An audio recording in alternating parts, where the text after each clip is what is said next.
Свинопас. Жил-был бедный принц.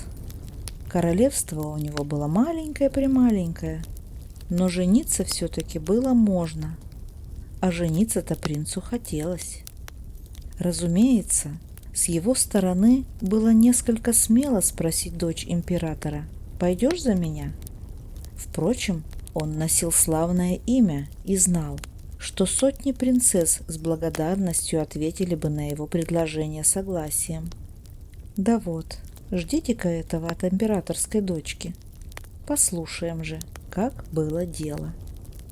У принца вырос розовый куст несказанной красоты. Цвел он только раз в 5 лет, и распускалась на нем одна единственная роза.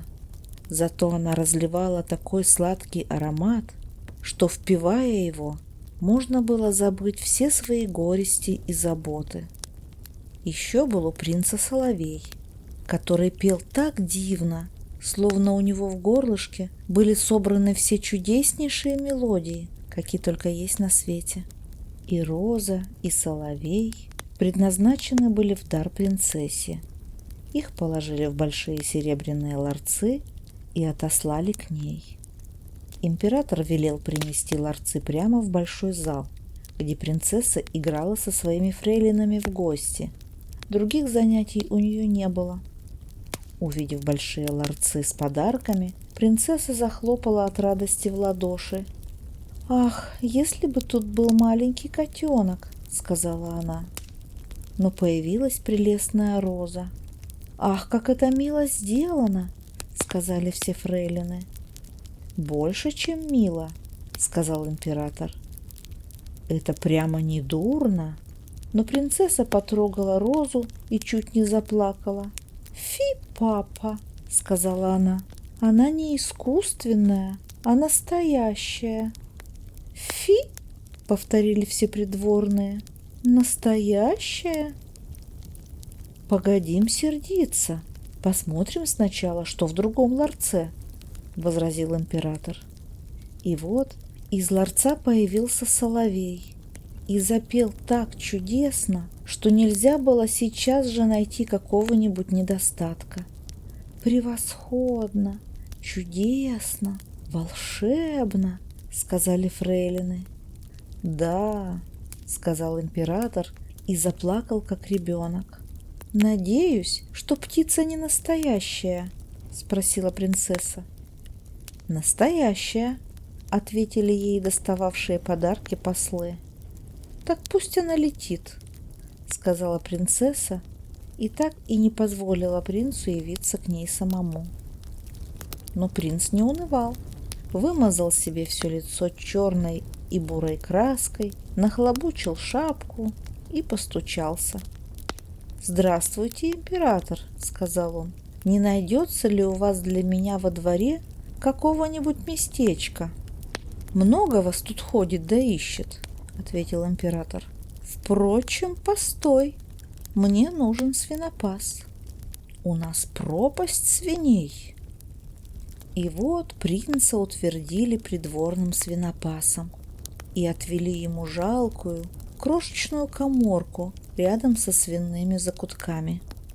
Весь день просидел он за работой и к вечеру смастерил чудеснейший горшочек. Горшочек был весь увешан бубенчиками, и когда в нем что-то варилось, бубенчики названивали старую песенку: «Ах, мой милый Августин, все прошло, прошло, прошло». Занимательнее же всего было то, что, держа над подымавшимся над горшочком паром руку, можно было узнать, какое у кого в городе готовится кушанье. Да уж, горшочек был не чета какой-нибудь розе. Вот принцесса отправилась со своими фрейлинами на прогулку и вдруг услышала мелодичный звон бубенчиков. Она сразу же остановилась и вся просияла. Она тоже умела наигрывать на фортепиано «Ах, мой милый Августин». Только одну эту мелодию она и наигрывала, зато одним пальцем. «Ах, ведь и я это играю», — сказала она. «Так свинопас у нас образованный. Слушайте».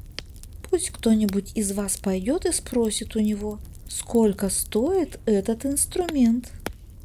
Одной из фрейлин пришлось надеть деревянные башмаки и пойти на задний двор. «Что возьмешь за горшочек?» – спросила она. 10 поцелуев принцессы», – ответил свинопас.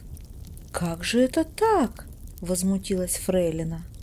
«А дешевле нельзя», – ответил свинопас. «Ну, что он сказал?» – спросила принцесса. «Право и передать нельзя», – ответила фрейлина. «Это ужасно! Так шепни мне на ухо». И фрейлина шепнула принцессе. «Вот невежа!» – сказала принцесса и пошла было. Но бубенчики зазвенели так мило. «Ах, мой милый Августин, все прошло, прошло, прошло». «Послушай», — сказала принцесса фрейлине, — «пойди, спроси, не возьмет ли он 10 поцелуев моих фрейлин?» «Нет, спасибо», — ответил свинопас. 10 поцелуев принцессы или горшочек останется у меня». «Как это скучно», — сказала принцесса. «Ну, придется вам стать вокруг, чтобы никто нас не увидел». Фрейлины обступили ее и распустили свои юбки. Свинопас получил 10 поцелуев принцессы, а принцесса горшочек. Вот была радость.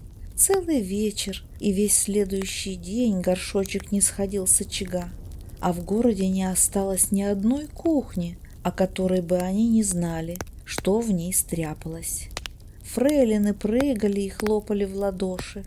«Мы знаем, у кого сегодня сладкий суп и блинчики.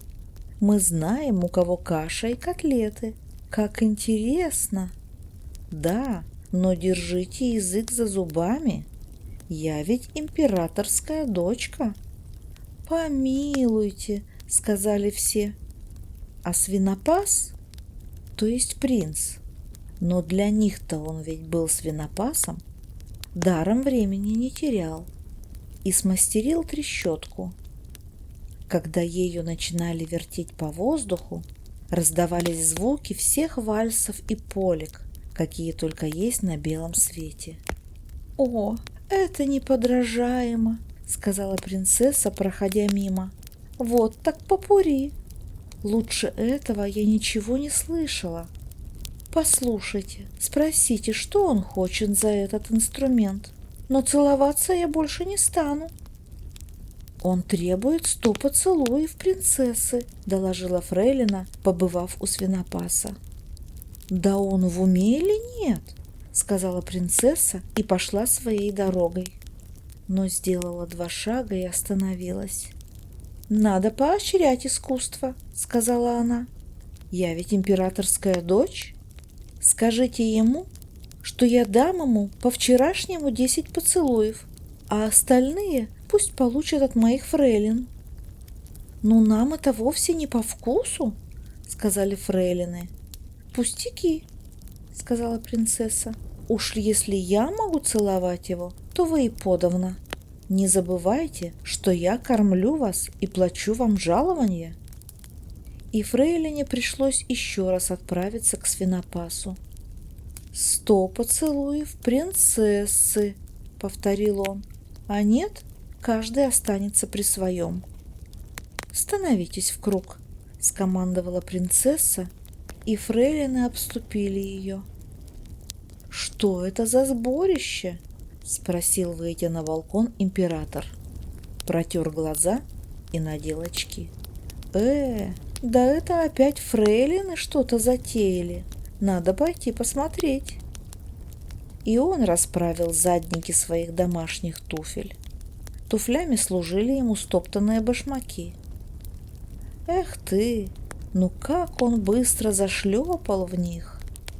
Придя на задний двор, он потихоньку подкрался к фрейлинам, а те все были ужасно заняты счетом поцелуев. Надо же было следить за тем, чтобы расплата была честной, и свинопас не получил ни больше, ни меньше, чем ему следовало. Поэтому никто не заметил императора, а он привстал на цыпочки. «Что это еще за штуки?» — сказал он, увидав целующихся, и швырнул в них туфлей как раз в ту минуту, когда свинопас получил от принцессы 86-й поцелуй. «Вон!» — закричал рассерженный император и выгнал из своего государства и принцессу, и свинопаса. Принцесса стояла и плакала, свинопас ругался, а дождик так и лил на них. «Ах, я несчастная!» — плакала принцесса. «Надо было мне выйти за прекрасного принца! Ах, какая я несчастная!» А свинопас зашел за дерево, стер с лица черную и бурую краску, сбросил грязную одежду и явился перед ней во всем своем королевском величии и красе. И так он был хорош собой, что принцесса сделала реверанс. «Ты не захотела выйти за честного принца», — сказал он. «Ты не поняла красоту соловья и розы, а свинопаса целовала за игрушки. Мне не нужна такая невеста». И он ушел к себе в королевство, крепко захлопнув за собой дверь. А ей оставалось стоять и петь. «Ах, мой милый Августин, все прошло, прошло, прошло». Вот и сказочки конец. А кто слушал, молодец.